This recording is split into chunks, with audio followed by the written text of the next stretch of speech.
ನಾಡಿದ್ದು ಅಧಿವೇಶನ ಶುರುವಾಗ್ತಾ ಇದೆ. ಖಾತೆ ಹಂಚಿಕೆ ಇನ್ನೂ ಮುಗಿದಿಲ್ಲ. ಯಾವ್ಯಾವ ಡಿಪಾರ್ಟ್ಮೆಂಟಿನ ಪ್ರಶ್ನೆಗಳಿಗೆ ಯಾರ್ಯಾರು ಉತ್ತರ ಕೊಡಬೇಕು ಅಂತ ಕ್ಲಾರಿಟಿ ಇಲ್ಲ. ಇದೆಲ್ಲದರ ಮಧ್ಯೆ ಬಿಜೆಪಿಯವರು ನಾಗೇಂದ್ರರನ್ನ ಸಚಿವ ಸಂಪುಟಕ್ಕೆ ತೆಗೆದುಕೊಂಡಿರುವುದರ ವಿರುದ್ಧ ಹೋರಾಡೋದಕ್ಕೆ ತಯಾರಾಗ್ತಾ ಇದ್ದಾರೆ. ವಾಲ್ಮೀಕಿ ಅಭಿವೃದ್ಧಿ ನಿಗಮದ ಭ್ರಷ್ಟಾಚಾರದ ಆರೋಪಿ ನಾಗೇಂದ್ರ ಸಚಿವ ಸಂಪುಟದಲ್ಲಿರುವುದರ ವಿರುದ್ಧ ಮೊದಲ ದಿನದಿಂದಲೇ ಹೋರಾಟ ಶುರು ಮಾಡುತ್ತಂತೆ ಬಿಜೆಪಿ ಜೆಡಿಎಸ್ನ ಜಂಟಿ ಹೋರಾಟ ಆಗಿರಲಿದೆ.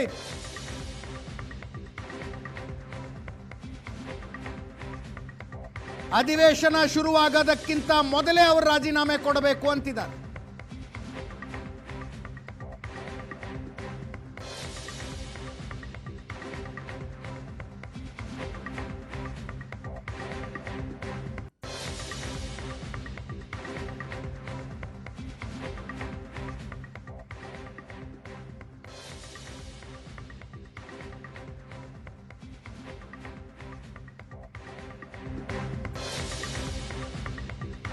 ಅಧಿವೇಶನಕ್ಕಿಂತ ಮೊದಲೇ ರಾಜೀನಾಮೆ ಪಡೆಯದೇ ಹೋದರೆ ಸದನದ ಒಳಗೆ ಹೊರಗೆ ಪ್ರತಿಭಟನೆ ನಡೆಸ್ತೀವಿ ಅಂತಿದ್ದಾರೆ ಬಿಜೆಪಿ ನಾಯಕರು.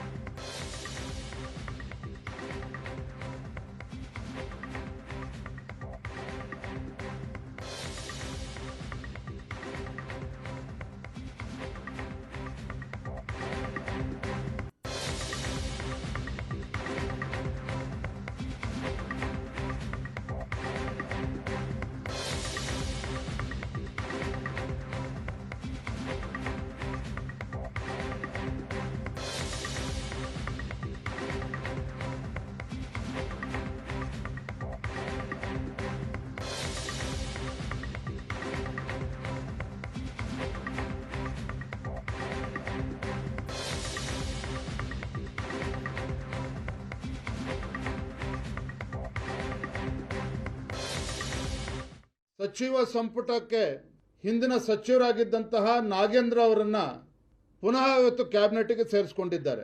ಮಾಧ್ಯಮದ ಸ್ನೇಹಿತರ ಮುಖೇನ ಮತ್ತೊಮ್ಮೆ ರಾಜ್ಯದ ಮುಖ್ಯಮಂತ್ರಿಗಳಿಗೆ ನಾನು ನೆನಪು ಮಾಡಿಕೊಡೋದಕ್ಕೆ ಇಚ್ಛಪಡ್ತೇನೆ. ಮಹರ್ಷಿ ವಾಲ್ಮೀಕಿ ಅಭಿವೃದ್ಧಿ ನಿಗಮದಲ್ಲಿ 186 ಕೋಟಿ ರೂಪಾಯಿಗಳ ಒಂದು ಹಗರಣ ಏನಾಯಿತು, ನಾವು ಆಗ್ರಹ ಪಡಿಸ್ತಾ ಇದ್ದೇವೆ. ಮಾನ್ಯ ಮುಖ್ಯಮಂತ್ರಿಗಳೇ, ಇಂಥ ಒಬ್ಬ ಭ್ರಷ್ಟ ಸಚಿವನನ್ನ ಸಂಪುಟದಿಂದ ಕೈಬಿಡಿ, ಭ್ರಷ್ಟ ಸಚಿವನನ್ನ ಸಂಪುಟದಿಂದ ಕೈಬಿಡಿ ನಾಗೇಂದ್ರ ಅವ್ರನ್ನ. ತತ್ಕ್ಷಣ ಮಂತ್ರಿಮಂಡಲದಿಂದ ನಾಗೇಂದ್ರ ಅವ್ರನ್ನ ಕೈಬಿಡುವ ಮೂಲಕ ಆ ಸಮಾಜಕ್ಕೆ ನ್ಯಾಯ ಕೊಡುವಂಥ ಕೆಲಸ ಮಾನ್ಯ ಮುಖ್ಯಮಂತ್ರಿಗಳು ಮಾಡಬೇಕು ಅಂತೇಳಿ ತಮ್ಮ ಮುಖೇನ ಇವತ್ತು ನಾನು ಆಗ್ರಹವನ್ನು ಪಡಿಸ್ತಾ ಇದ್ದೇನೆ. ಮನುಷ್ಯ ಅಸೆಂಬ್ಲಿಗೆ ಬರೋದೇ ಯಾವಾಗ, ಖಾತೆ ನೋಡ್ಕೊಳ್ಳೋದೇ ಯಾವಾಗ? ಇಷ್ಟು ಕೇಸು 30 ದಿನಕ್ಕೆ 31 ಕೇಸ್ ಐತೆ. ಪಾಪ ಕೇಸ್ಗಳನ್ನ ಓಡಾಡ್ಲಿ ಅವರು. ಅದು ವಾಲ್ಮೀಕಿ SCಗಳ ಹಣವನ್ನ ನುಂಗಿರೋ ಕೇಸ್ ಇದು. ವಿಧಾನಸಭೆ ಒಳಗಡೆನೆ ಸ್ವತಃ ಸಿದ್ದರಾಮಯ್ಯನವರು ಒಪ್ಕೊಂಡಿದ್ದಾರೆ 89 ಕೋಟಿ ಅಷ್ಟೇ ತಿಂದಿರೋದು, 187 ಕೋಟಿ ಅಲ್ಲ ಅಂತ. ಅಂದ್ರೆ ಕಮಿಟ್ ಆಗಿದ್ದಾರೆ, ತಿಂದಿರೋದು ಕಮಿಟ್ ಆಗಿದೆ. ದಲಿತರ ಹಣ ನುಂಗಿರೋ ಅಂಥದ್ದು, ಇದ್ರ ಮಧ್ಯೆ ಇವನ್ನ ತಗೊಂಡಿದ್ದೇ ದೊಡ್ಡ ಅಪರಾಧ. ಮೋಸ್ಟ್ಲಿ ಅವನು ಬ್ಲ್ಯಾಕ್ ಮೈಲ್ ಮಾಡಿರ್ಬೇಕು, ಕಾಂಗ್ರೆಸ್ಗೆ ಬ್ಲ್ಯಾಕ್ ಮೈಲ್ ಮಾಡಿರ್ಬೇಕು. ಸರ್ಕಾರಕ್ಕೆ ಏನಾದರೂ ಕರೆಕ್ಟಾಗಿ ಅಧಿವೇಶನ ನಡೆಸ್ಬೇಕು, ಯಾಕಂದ್ರೆ ಅವ್ರ ಜವಾಬ್ದಾರಿ ನಡೆಸೋವಂಥದ್ದು, ಅವ್ರ ಜವಾಬ್ದಾರಿ ಇದೆ. ಅದಕ್ಕೆ ನಡೆಸಬೇಕು ಅಂತ ಹೇಳಿದ್ರೆ ನೀವು ಕೂಡಲೇ ಈಗಲೇ ಇವತ್ತೇ ಅವ್ರನ್ನ ಕೈಬಿಡಿ. ಇಲ್ಲ ಅಂದರೆ ಈ ಭ್ರಷ್ಟ ಸರ್ಕಾರದ ವಿರುದ್ಧವಾದಂಥ ನಮ್ಮ ಹೋರಾಟ ನಿರಂತರವಾಗಿ. ಭ್ರಷ್ಟಾಚಾರಕ್ಕೆ ಮತ್ತೊಂದು ಹೆಸರು ಕಾಂಗ್ರೆಸ್ ಅಲ್ಲದೆ ಬೇರೆ ಯಾವುದೂ ಇಲ್ಲ. ದೇಶಕ್ಕೆ ಭ್ರಷ್ಟಾಚಾರವನ್ನು ಇವತ್ತು ಪರಿಚಯ ಮಾಡಿದ್ದೇ ಕಾಂಗ್ರೆಸ್. ಆ ಕಾರಣದಿಂದಲೇ ಭ್ರಷ್ಟಾಚಾರ ಅವರ ರಕ್ತದಲ್ಲೇ ಇರೋದ್ರಿಂದ ಕೆಲವು ವಿಡಿಯೋಗಳು ಹರಿದಾಡಿದಾಗ ತಾವು ನೋಡಿದ್ರಿ. ಇದು ನಾಗೇಂದ್ರ ಅವರ ವಿಚಾರ ಮಾತ್ರ ಅಲ್ಲ ಸರ್, ಹಣ ಮಾಡಿಲ್ಲ ಅವರು, ಅದೇಗೆ ಹಣ ಕೊಡ್ಲಿಕ್ಕಾಗತ್ತೆ?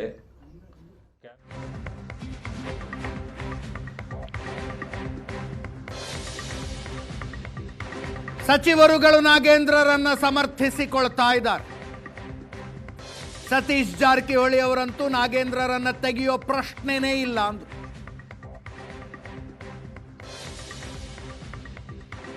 ನಾಗೇಂದ್ರಗೇನು ಶಿಕ್ಷೆ ಆಗಿದೆಯಾ ರಾಜೀನಾಮೆ ತಗೊಳ್ಳೋದಕ್ಕೆ ಅಂತ ಶಿವರಾಜ್ ತಂಗಡಿಗೆ ಅವರು ಹೇಳ್ತಾ ಇದ್ದಾರೆ.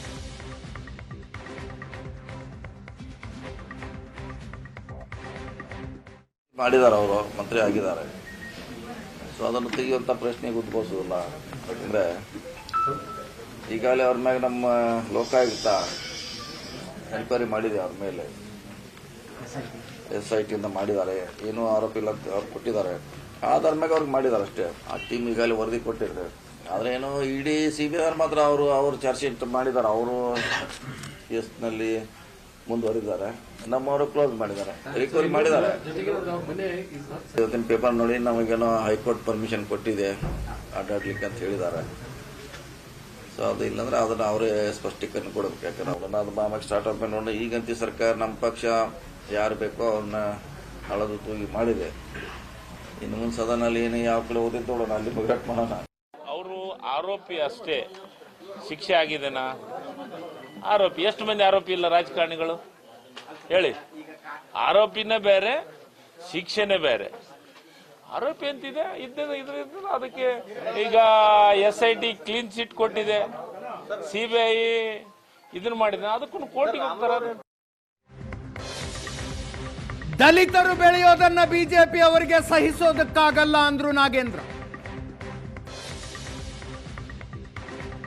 ಬಿಜೆಪಿಗೆ ದಿಟ್ಟ ಉತ್ತರ ಕೊಡಲಿಕ್ಕೆ ಸದನದಲ್ಲಿ ತಯಾರಾಗಿದ್ದೇನೆ. ವಾಲ್ಮೀಕಿ ಪ್ರಕರಣದಲ್ಲಿ ನಾನು ಆರೋಪಿ, ಅಪರಾಧಿ ಅಲ್ಲ. ನಾನು ಏಟು ತಿಂದ ಹುಲಿ ಯಾವ ರೀತಿ ಕೆಲಸ ಮಾಡ್ತೀನಿ ನೋಡಿ ಎಂದು.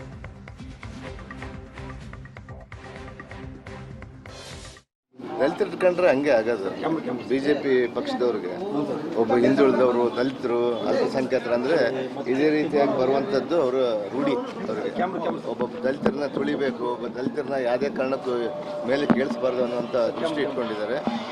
ಈಗಾಗಲೇ ಕೂಡ ಅವರೆಲ್ಲ ಕೂಡ ಹೋರಾಟ ಮಾಡ್ತಾರೆ. ಅದಕ್ಕೆ ನಾವು ದಿಟ್ಟ ಉತ್ತರವನ್ನು ಕೊಡಲಿಕ್ಕೆ ಸದನದಲ್ಲಿ ನಾವು ಉತ್ತರ ಕೊಡ್ತೀವಿ. ನಾವು ನಮ್ಮ ಮುಖ್ಯಮಂತ್ರಿ ಅವರು ಇದಕ್ಕೆಲ್ಲ ಉತ್ತರ ಕೊಟ್ಟಿದ್ದಾರೆ. ಆಗಲೇ ಡೆಲ್ಲಿಯಿಂದ ಹಿಡಿದು ಬೆಂಗಳೂರುವರೆಗೂ ಕೂಡ ಕೊಟ್ಟಿದ್ದಾರೆ ಯಾವ ರೀತಿ ಮಾಡಬೇಕಂತೇಳಿ. ನಮ್ಮನ್ನು ಇದರೊಂದಿಗೆ ಇವತ್ತಿನ ಪಾರ್ಟಿ ರೌಂಡ್ಸ್ ಮುಗಿಸ್ತಾ ಇದ್ದೀವಿ. ನೇರ ದಿಟ್ಟ ನಿರಂತರ ಸುದ್ದಿಗಾಗಿ ನೋಡ್ತಾ ಇರಿ ಏಷ್ಯಾನೆಟ್ ಸುವರ್ಣ ನ್ಯೂಸ್.